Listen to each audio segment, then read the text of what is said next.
You will hear a university student radio station broadcast. But first, look at questions 1 to 5 on the form.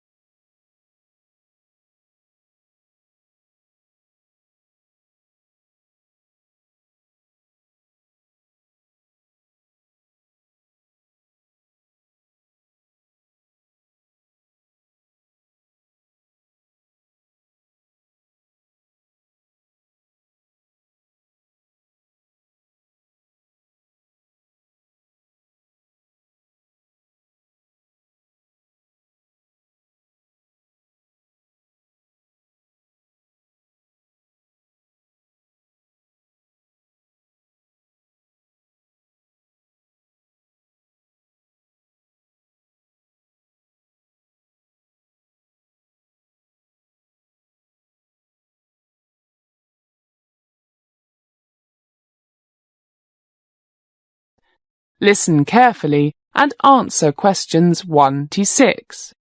And it's a bright sunny morning here at Portsmouth University Radio, the radio station that brings you all the news and lots of the fun non-news from our wonderful campus and the city we live in. I'm your host, Mike, and with me is Rita. Hi, guys. So, Rita, what's on the menu this morning? As usual, Mike, we'll start off with the most important, most exciting and interesting news for all those thousands of our highly intellectual, very serious listeners. Sports! Right. Good news from the women's soccer team last night, I hear. Sure is. They thrashed Southampton by, would you believe it, not 4, not 5, but 6 goals to 0. Nothing. 0. So the team's looking good for the Southern England University League that starts this Saturday. Did you see the game, Rita? I wanted to, but was stuck in the lab playing with rats. See the game? Against our closest rivals? Do you think I'd have missed it? Great game. So, who scored? No surprises here. Molly Mbeka scored the first 3, all in the first half. Susie Smith, last year's top scorer, hit the net 5 minutes into the second half, followed 2 minutes later by Joan Michael.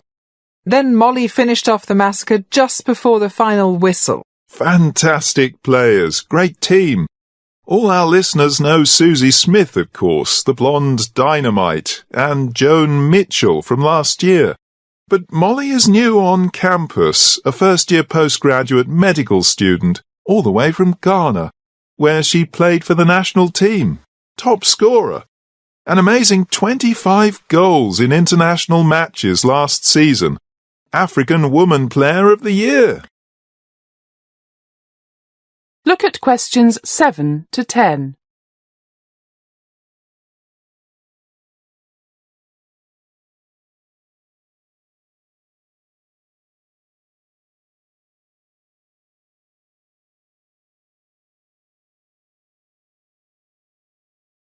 Now listen to more of the conversation between Mike and Rita and answer questions 7 to 10. Yeah, she's fantastic. She came very close to scoring more, but Southampton hemmed her in really tightly after they saw what she can do. I heard she could turn professional tomorrow if she wanted to, but prefers to enjoy the game as an amateur and study to become a doctor. That's true.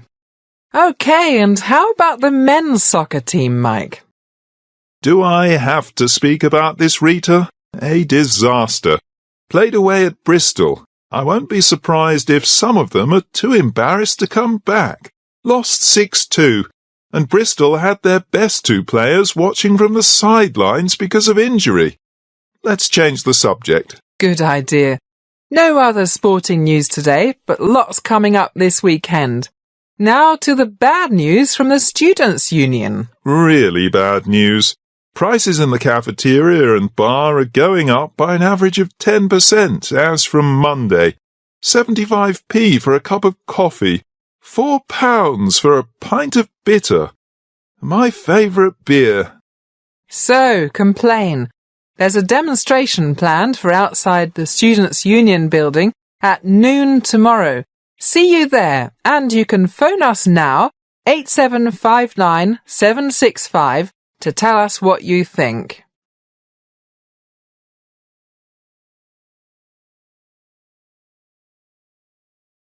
That is the end of part 1. You now have 1 minute to check your answers to part 1.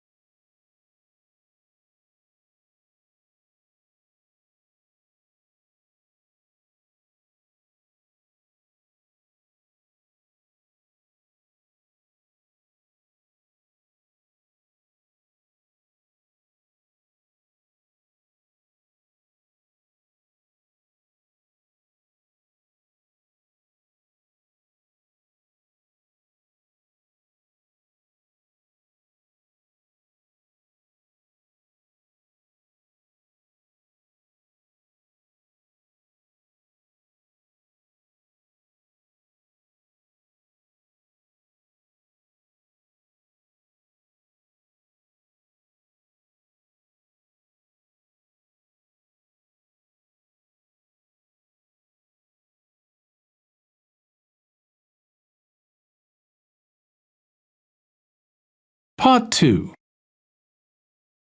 You are going to hear an address given at the annual meeting of an international computer company by the company president. First, look at questions 11 to 16.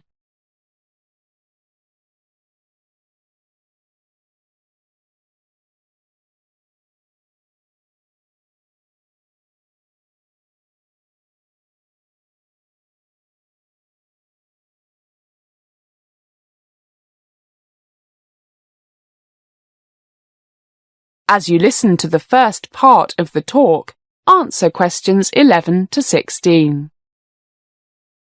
Good morning, fellow members of the board, staff members, and our dear stockholders. Welcome to our 6th annual general meeting. It is my pleasure to give you an overview of how the Orange Computer Company has done in the past year. When I have finished, we will be very happy to answer any questions you might have. Most of what I have to say is very encouraging, but to get it over with, I'll start with the bad news. Actually, it's not too bad. This time, a year ago, we told you that we were about to launch our first mobile phone line, cell phone for our American friends. After a major promotion, our 4 mobile phones hit the market exactly 1 week later. Given our excellent company reputation, very promising results from our market research, and what we thought were attractive winning features at very competitive prices, our competitors were ready and waiting, with new models at prices that we had to match. So match them we did, but given the difficulty of breaking into this market, sales have been disappointing both in Europe and especially in North America. Given the massive growth of China's mobile phone production in recent years and our lack of experience in that part of the world, we did not market the phones in Asia. So our mobile phone subsidiary is still limping along, but sales are slowly growing. We believe the long battery life and reliability are beginning to have a larger impact on consumers. So, we have planned a new promotion and marketing campaign stressing these 2 strengths. Our research also shows that after only a few weeks, most purchasers of the fanciest, most expensive mobile phones end up only using the basic functions: phone calls, messages, and chatting. So we will be appealing to the more conservative consumers, those who look for reliability rather than those who feel they need to always have the very latest and most complicated models. We are confident that we will soon build a strong position in this target market. Now look at questions 17 to 20.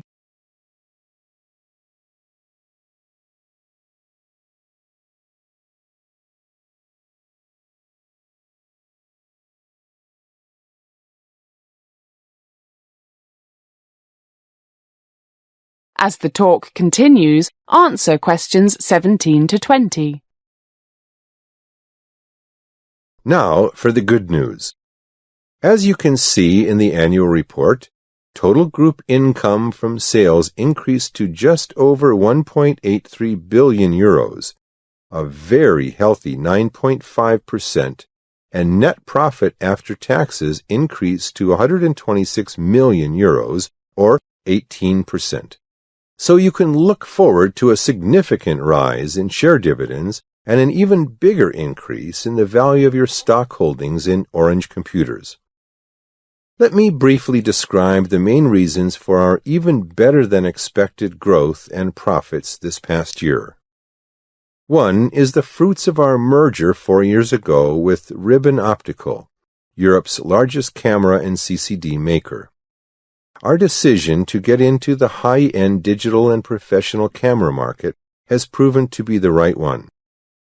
We have been particularly successful in the medical imaging field. Starting from nothing 3 years ago, our equipment is now being used by 12% of Europe's hospitals, and we have already, after just 18 months, made a promising entry into the North American market. In fact, just yesterday, we signed a $1.2 million contract with one of America's best-known medical schools. Another major reason for a very profitable year was the increased outsourcing of our programming to India and China. This has resulted in very significant cost reductions on our software side. And I am happy to tell you that we managed to increase the proportion of the programming we outsource without laying off any of our European programming staff, who we keep for those software and platform projects that we wish to keep most closely to ourselves. Efforts to increase energy efficiency have also reduced costs. We are also pleased that our decision, explained to you at our meeting a year ago, to stick to our core business and not to enter such areas as games, PlayStations, music, MP3, and the like, mobile phones were the one exception, is, in our opinion, proving correct. The competition is very fierce in these fields, with minimum returns, and in the case of the music side, extremely costly in legal fees.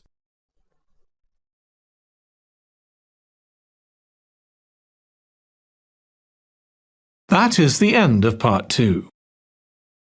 You now have 30 seconds to check your answers to part 2.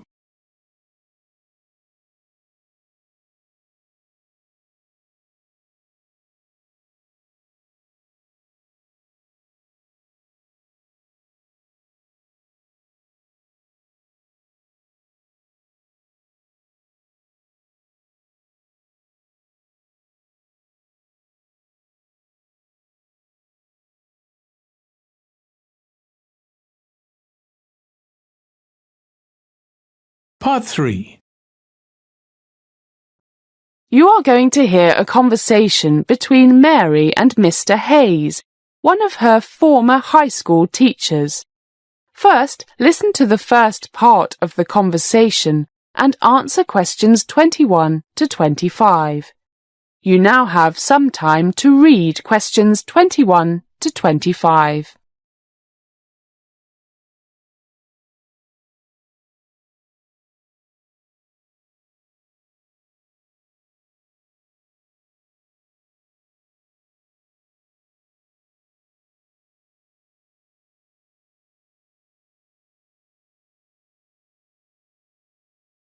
Hi, Mr. Hayes. It's so great to see you again. Mary, one of my most favourite students. So, how are you? Well, to be honest, Mr. Hayes, not so good. That's why I wanted to see you. It's about university. So different from high school. Oh dear. Well, why don't we sit down over there and you can tell me all about it? Let's see if I can be of any help to you. Oh dear, I feel so stupid now. I shouldn't have bothered you. Don't be silly, Mary. We all need someone to speak to sometimes. And since your mother and father are in New Zealand, you probably feel a bit lost now and then. But before you say anything else, Why don't you tell me all the things that you like about your new life at university? Gee, I don't know. I guess I like the city. Canterbury Cathedral is one of my favorite places. I often go there just to sit and think. Or just sit. Oh, I can quite understand that. And you've got the sea. I love the sea. And you are never more than a short cycle ride from the lovely Kent countryside. And how are your teachers? Oh, the profs are great. Not as good as you, but really interesting and always ready to explain things after class. But I don't know. They're really good. But I just can't seem to feel enthusiastic about studying anymore. Mary? Not a keen student anymore? My dear, that's so hard to believe. You were always so energetic and interested in all your studies, except German, if I remember correctly. But you still did very well in it. And you always wanted to major in biology, which is what you're doing now. Do you still enjoy biology?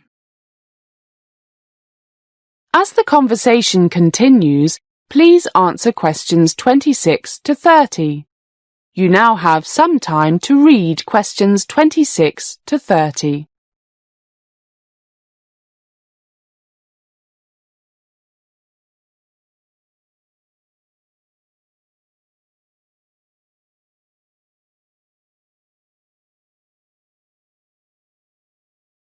I don't know.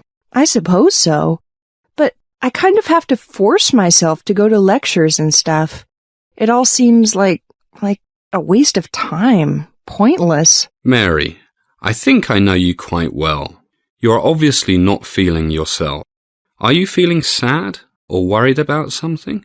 Not really sad, and I don't think I'm worried about anything in particular. It's just that nothing seems worth bothering with. Have you spoken with your mum or dad lately? Not since Easter. I send them emails, but they hardly ever reply. And they are never in when I try to phone them. Always out filming. Yes, Mary. That is sometimes the problem with very successful parents. They get so wrapped up in their work that they neglect their kids. Not intentional, but it happens. I guess. But at least I could speak to them sometimes when they were here in London. But now, well, I feel really alone at Canterbury. Have you made any friends there, Mary? You were always such a popular person here. It seemed you were in every club and sports team. President of the chess club. Have you joined any university clubs? Not really. Suppose I should. I'll check out the debating society once I get back. That's a good idea. Let me know how you get on. That is the end of part 3. You now have 30 seconds to check your answers to part 3.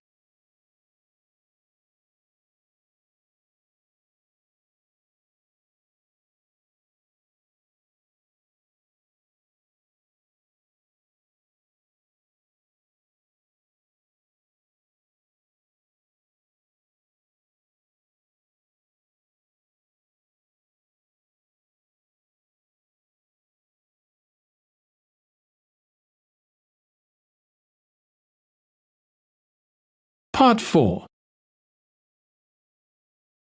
You are going to hear a lecture about the achievements of the ancient Aztecs of Central America. You now have some time to read questions 31 to 40.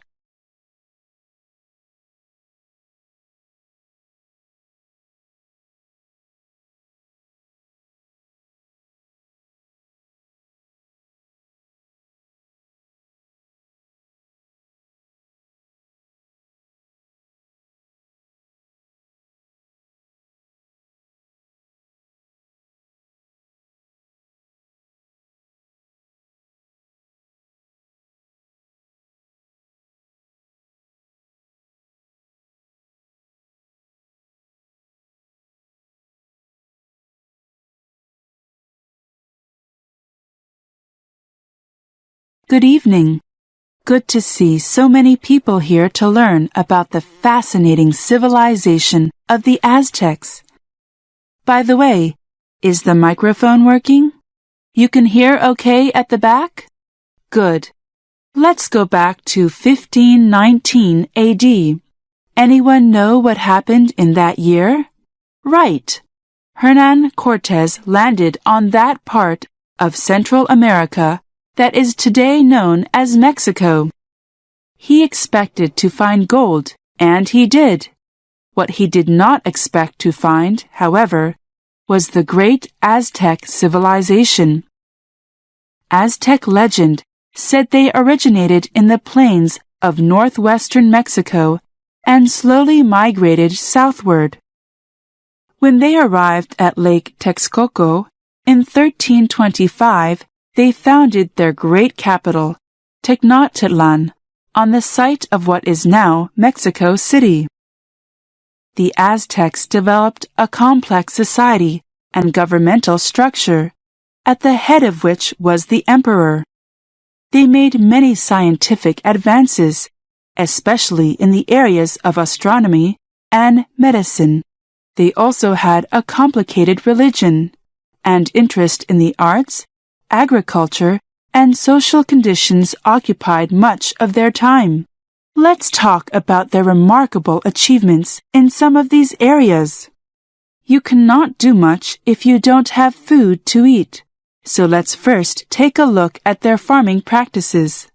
The land that the Aztecs farmed was not fertile enough to grow enough food to support the growing population, so they were forced to invent methods to increase productivity, including irrigation, fertilizer, and even building terraces on hills to protect soil from running off, like we see today in China, the Philippines, and many other parts of the world. But one thing we don't see was their very original idea of chinapas, spelt Chinapas.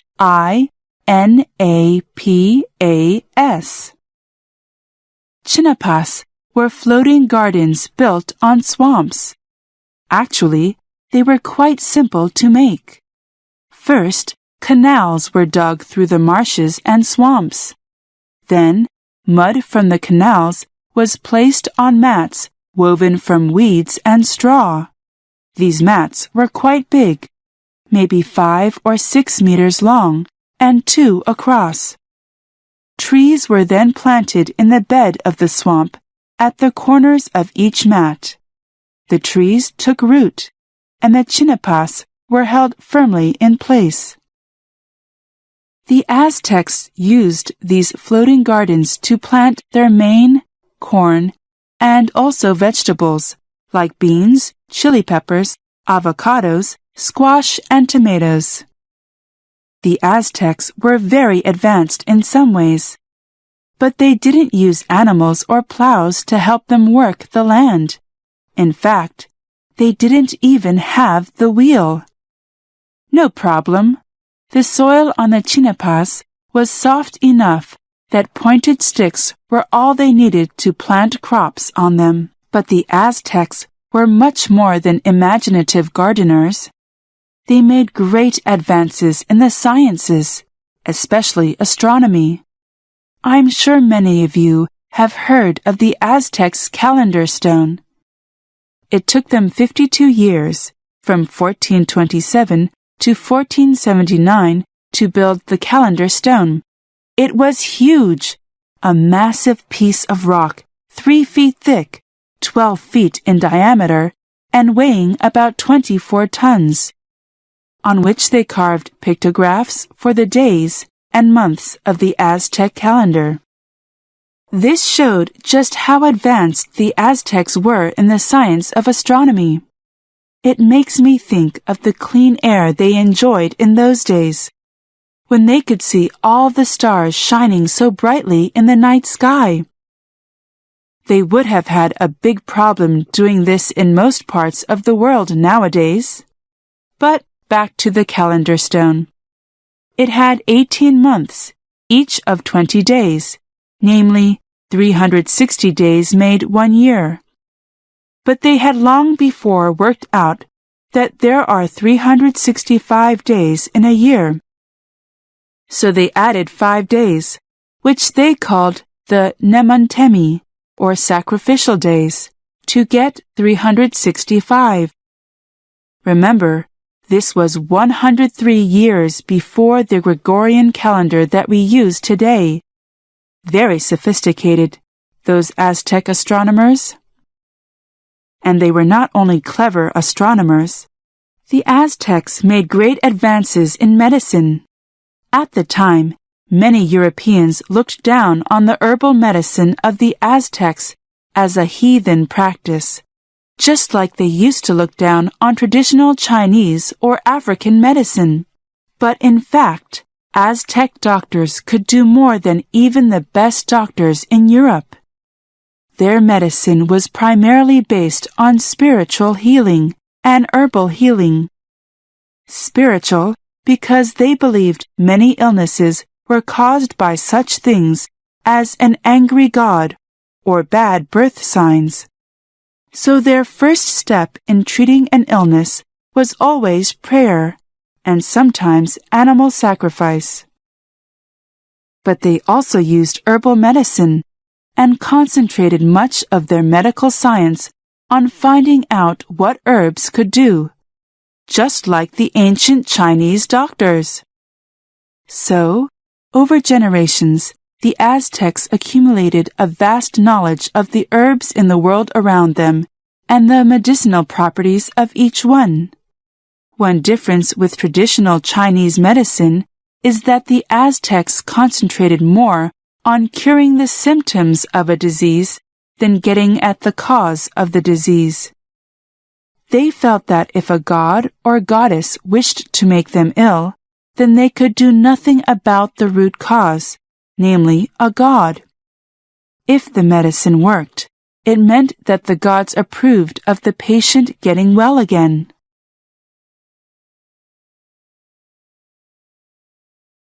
That is the end of part 4. You now have 1 minute to check your answers to part 4. That is the end of the listening test. In the IELTS test, you would now have 10 minutes to transfer your answers to the answer sheet.